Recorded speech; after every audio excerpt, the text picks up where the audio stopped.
What has not aged well? This one episode on the show Glee. Mark Salling, Puck, had a line in the show where he said that in the future, I'll either be in jail or dead or both. For those who don't know, Mark Salling was convicted and found guilty of child pornography, then committed suicide. Those shareable Facebook posts saying you are legally proclaiming that Facebook can't use your personal information. People were just sharing one of those type of posts all over Instagram the other day.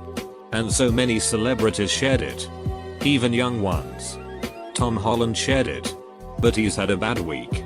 So I will let this one pass. Babies named Daenerys. Or Khaleesi. Even dumber.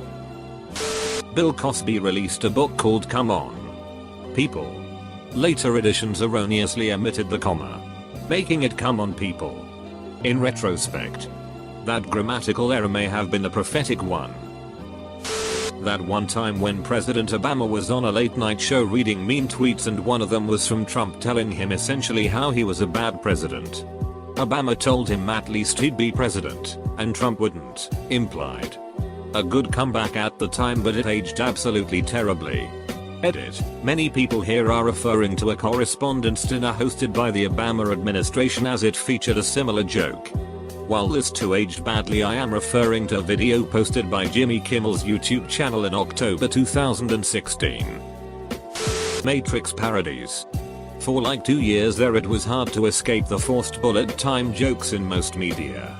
The first Shrek even had a Matrix moment. Edit. I'm surprised this comment got many upvotes as it did. TBF Shrek was a bag of references in its entirety. Both from tropes of fairy tales to memes and pop culture. There was an interview with Kevin Spacey working with kids and he said he was always looking for the shy kid in the corner. I was just blinded by the gonads on that kid. Kevin Spacey. Baby Driver. That episode of Family Guy where Stewie is naked, running away from Kevin Spacey in a mall. Years before the Me Too scandal. Makes me think KS was known for that kind of thing in Hollywood. People who don't wear sunscreen. Wear sunscreen, kids. Or you could sit inside in front of a computer instead. Can't get sun damage if you never get sun. Gotta make sure you're in a dark basement though. You still get UV exposure through windows. For something that aged poorly really quickly, political comedy from just before the 2016 presidential election. Semi-recently I was hanging out with some friends and there was an SNL rerun from that October. And every single Trump reference is just dripping with a Trump is a joke and won't win attitude that it is tough to watch. A lot of stand-ups avoid politics in their specials because it usually doesn't age well regardless of circumstance. Sometimes it's unavoidable. Like late night shows that have to keep it topical. CGI from 90s films.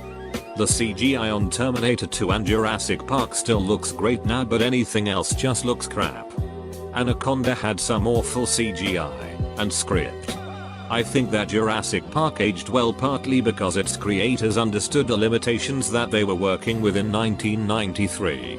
Honestly, newer movies that overuse CG in an attempt to wow people age a lot worse. Avatar is probably the best example that I can think of. It was publicized for how amazing it looked in 2009. And Call of Duty, Black Ops made a big deal of using the same motion capture technology a year later. By 2014, when I watched it the second time, it already looked dated. Bit of a Brit thing, but Punch and Judy puppet shows. Punch is an alcoholic who beats up Judy for the entertainment of kids. Frowned upon nowadays. I mean, if you're going with British children's entertainment, there's the entire work history of Jimmy Savile. There's a commercial featuring Bill Cosby about PPL going to jail.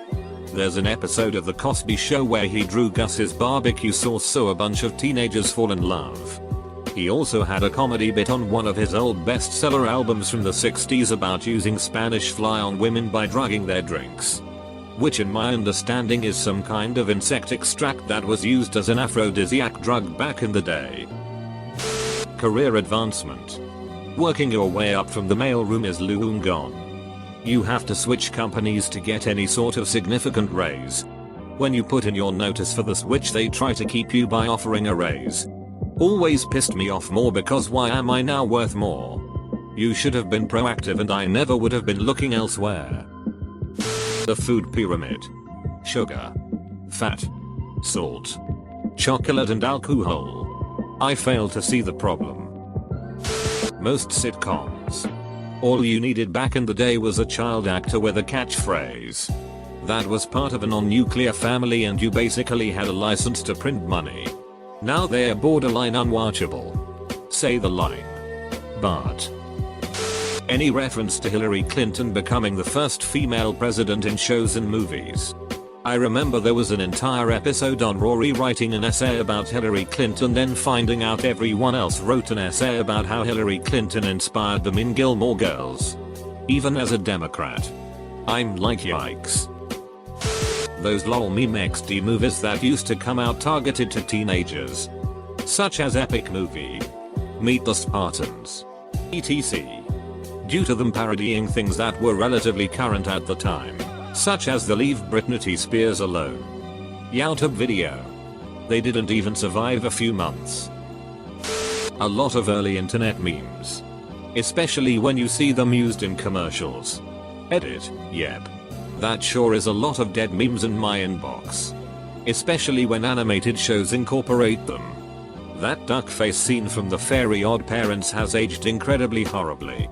Amazing World of Gumball is probably the only animated show that comes close to effectively incorporating contemporary topics memes. Minions. They used to be these kinda cute, one-off characters in a decent movie. Then once Illumination realized they can beat minions to death and back and still make hundreds of millions. They just focused on minions and only minions. Anti-vax kids. And yet, there's a high probability that anti-vax parents themselves have been vaccinated. That grilled cheese I intended to take to work last winter and I just found in an old backpack in the back of my closet. Early 2000s Bob Jobs. The Japanese landlord in Breakfast at Tiffany's.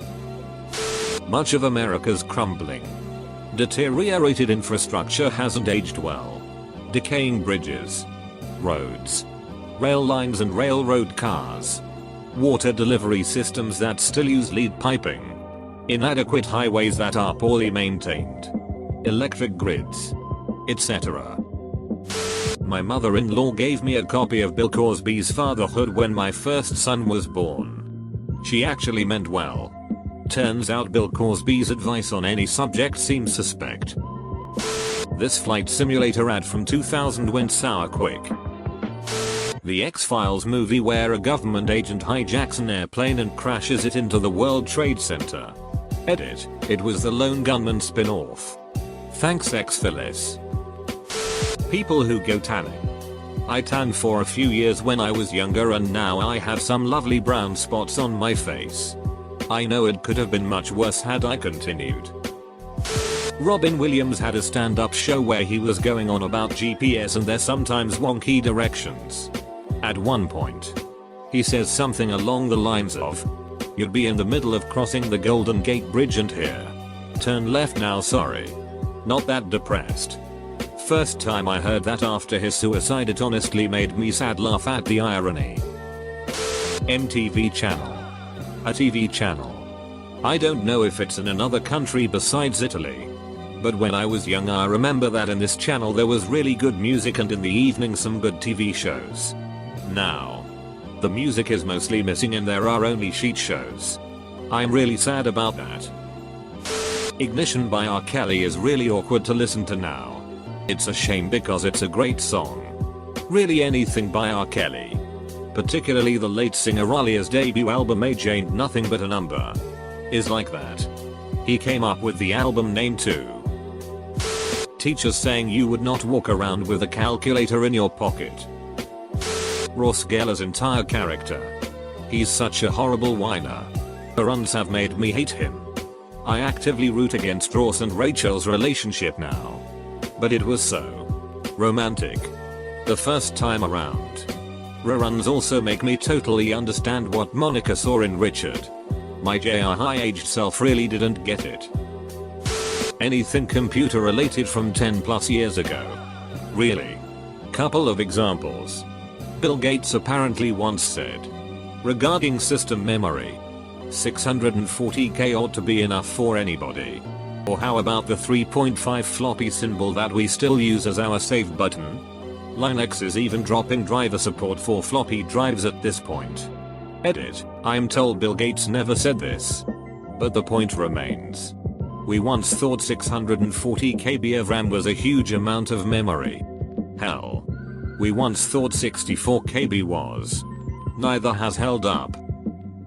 Sex and the City. Not only is Carrie Bradshaw a terrible person, cheating, not happy when her friend won't give her money, wastes money, can't write etc, etc. She also slut shames and shames people's sexuality. It's vague now, there's probably a bunch more egregious errors in that show. That said, it comes to my mind that WoW 7th Heaven had some episodes that really aged badly. Revenge of the Nerds. A movie where the heroes put cameras in the woman's dorms, steals their underwear, and one of the main characters grapes a woman and gets away with it. And they also sell what's basically revenge porn and pies. There's probably more, but I can't remember everything. Me and my husband paid $3,000 for a couch from Haverty's furniture store. We have had it for 10 months. And the cushions you sit on are all gone flat and uncomfortable. Also, we bought a protection plan. When it needs to be cleaned, they said they would come out and steam clean it. We called them up so they can come clean the sofa, and guess what? They said they only clean spots with stains on it. But they cheerfully took our money for the cleaning and protection plan. Ducking layers. Jeffrey Epstein's suicide watch. Movies incorporating things that were considered trendy at the time. Cough emoji movie cough. Sex and the City. That show is considered super problematic today. Can you elaborate? I've seen only bits and pieces of the show. But I know one episode presented bisexuality as greedy and double dipping. Plus, Carrie tends to be problematic in most of her relationships by being abusive to Aiden, or being a home wrecker with Mr. Big. Overall, I would also add that a show saying women need to have sex like men in order to be taken seriously is problematic. Lance Armstrong's cameo in Dodgeball. Me. Apparently. I'm 36. I woke up with aches and pains all over and I have no idea why. Goddamn. You had till 36 before that happened? Lucky you. The Breakfast Club. That scene where John is trying to cop a feel from Claire is really awkward to watch. John Hughes movies in general haven't aged well. Consider Jake handing his unconscious girlfriend off to Anthony Michael Hall in 16 Candles. Not to mention the character of Long Duck Dong. Molly Ringwald recently wrote a great essay discussing her roles in those movies and how she feels about them now. There was that one episode of Fresh Prince of Bel-Air where Jazz brings in a woman's cardboard figure which he refers to as his girlfriend. Then Will asks him what happened to one he already owned, which was of Whitney Houston. He then says she died in my shower. Now that's a whole new type of foreshadowing. The tweets from Hillary supporters during the 2016 election that said something like, "It isn't rigged. You are just losing."